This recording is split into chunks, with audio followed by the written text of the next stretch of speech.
Bismillahirrahmanirrahim. Assalamualaikum warahmatullahi wabarakatuh. Nama saya Silva Fitra Tunisa dengan NPM 10070320073. Di sini saya akan mempresentasikan tugas besar perencanaan kota 2022 mengenai kasus perencanaan kota yang mutakhir dengan judul Perencanaan Kota Hijau Yogyakarta berdasarkan penggunaan lahan dan kecukupan RTH. Latar belakang. Perkembangan kota merupakan suatu hal yang tidak dapat dihindari, dan salah satu hal krusial yang mempengaruhinya adalah aksesibilitas.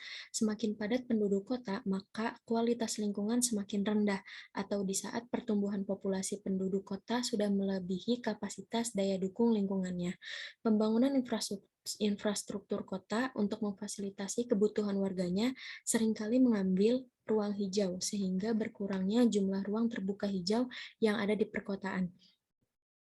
Salah satu kota yang mengalami pertumbuhan dan perkembangan pesat adalah kota Yogyakarta, yang terjadi dalam beberapa tahun terakhir. Keadaan ini akan terus mengalami perkembangan seiring dengan pertumbuhan penduduk dan aktivitas yang ada di kota Yogyakarta. Kajian studi banding kasus. Saat ini, kawasan pusat kota mengalami perkembangan pesat dan sudah tidak mampu lagi menampung perkembangan kota yang semakin kompleks. Pada akhirnya, RTH akan beralih fungsi menjadi ruang terbangun. Menurut Sitorus, ada beberapa faktor yang mempengaruhi perubahan luas RTH, yaitu alokasi RTH dalam RT/RW, fasilitas kesehatan, jumlah pendatang, kepadatan penduduk, dan fasilitas pendidikan. Penerapan konsep kota hijau diharapkan mampu menambah ruang terbuka hijau publik dan ruang terbuka hijau privat, serta merelokasikan kegiatan komersil, aktivitas umum lainnya sebagai bagian dari upaya menjaga laju pertumbuhan dan kebutuhan ruang kota. Kajian teori. Yang pertama ada pengertian RTH.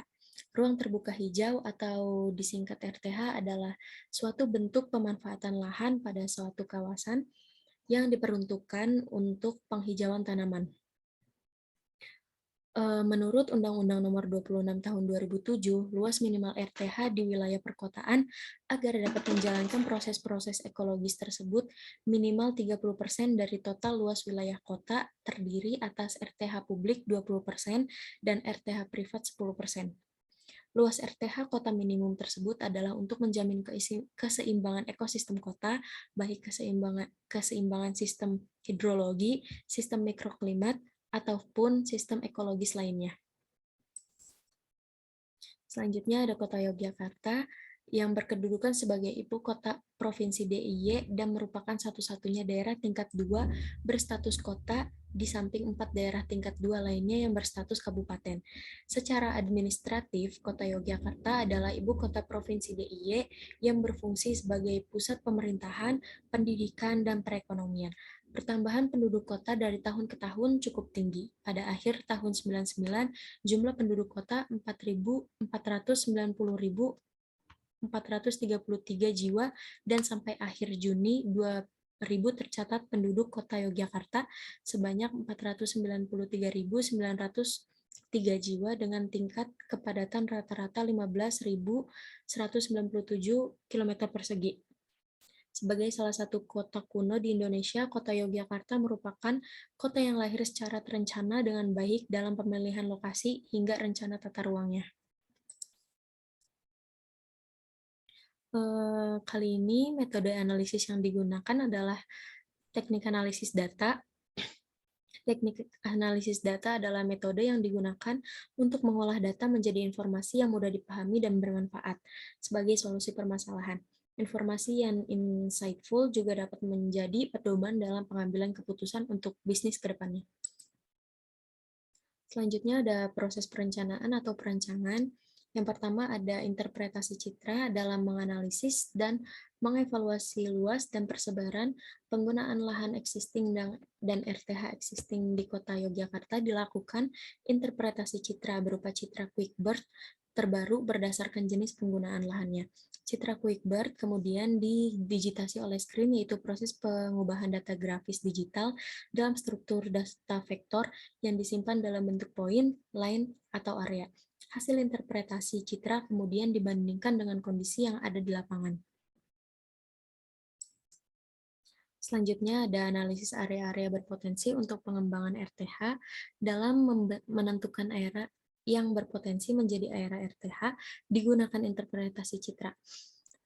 Menurut Rahmi, penambahan proporsi RTH secara signifikan dimungkinkan antara lain melalui optimalisasi penataan jalur hijau koridor komersial. Selanjutnya adalah penyusunan arahan pengembangan RTH. Dengan melakukan sintesis terhadap kondisi existing, kecukupan RTH, dan area berpotensi yang dapat dikembangkan menjadi RTH untuk mencapai konsep kota hijau. Penggunaan lahan di kota Yogyakarta didominasi oleh kawasan permukiman yang menempati hampir setengah bagian dari total wilayah kota Yogyakarta, tersebar secara merata di setiap kecamatan kecuali Kecamatan Keraton. Kawasan kesehatan, pendidikan, perkantoran, perdagangan, dan jasa terdapat di kawasan strategis, terutama di sepanjang jalan raya kota. Selanjutnya ada gambaran produk perencanaan. Di sini kami mengambil arahan pengembangan RTH menuju Kota Hijau Yogyakarta. Luas RTH existing Kota Yogyakarta adalah 584,45 hektar. RTH ini merupakan RTH alami dan binaan sehingga perlu dipertahankan dan ditingkatkan kualitasnya. RTH ini sebagian berbentuk kawasan seperti area hijau, area olahraga, taman kota, taman kantor, lahan pertanian, dan sebagian lagi berbentuk jalur pengaman jalan dan jalur sepadan sungai. Berikut ini adalah peta area berpotensi RTH pada kota Yogyakarta. Di sini ada potensi 1, potensi 2, dan potensi 3, dan juga ada wilayah yang tidak berpotensi menjadi RTH. Selanjutnya di sini adalah arahan pengembangan RTH Kota Yogyakarta.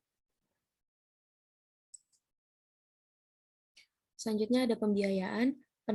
Pendanaan penataan RTH kota bersumber dari anggaran pendapatan dan belanja daerah atau APBD kabupaten, partisipasi swadaya masyarakat dan atau swasta, serta sumber pendanaan lainnya yang sah dan tidak meningkat.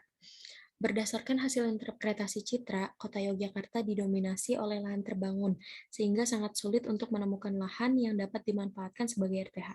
Ada 3 potensi di dalam pengembangan RTH di kota Yogyakarta ini. Yang pertama adalah potensi 1, lahan milik pemerintah berupa jalur pemisah jalan di sepanjang jalur arteri dan konektor yang dapat dijadikan jalur hijau. Yang selanjutnya ada potensi 2 adalah lahan milik warga berupa lahan-lahan kosong bekas bangunan atau tanah kosong yang belum termanfaatkan. Selanjutnya ada potensi 3 adalah sempadan sungai dengan lebar 30 meter di kiri dan kanan sungai yang seharusnya bebas dari lahan terbangun. Potensi 3 adalah rencana jangka panjang karena memerlukan usaha dan biaya yang banyak karena harus membebaskan tanah warga.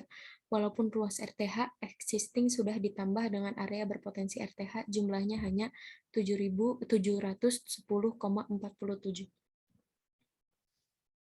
Kesimpulannya yaitu kebutuhan RTH Kota Yogyakarta berdasarkan luas wilayah adalah seluas 975 ha dan berdasarkan jumlah penduduk 805,36 hektar. Kecukupan RTH berdasarkan luas wilayah masih terdapat kekurangan RTH publik seluas 320,36 hektar dan RTH privat seluas 70,17 hektar. Sedangkan berdasarkan jumlah penduduk masih kekurangan RTH seluas 220,91 hektar. Saat ini kecukupan RTH berdasarkan jumlah penduduk yang dapat tercukupi adalah di Kecamatan Umbul Harjo, yaitu terdapat kelebihan seluas 3,12 hektar. Pada proyeksi tahun 2029, semua kecamatan di Yogyakarta akan kekurangan RTH karena semakin meningkatnya jumlah penduduk, sehingga akan semakin banyak ruang yang dibutuhkan. Sekian dari saya. Billahi taufiq wal hidayah. Wassalamualaikum warahmatullahi wabarakatuh.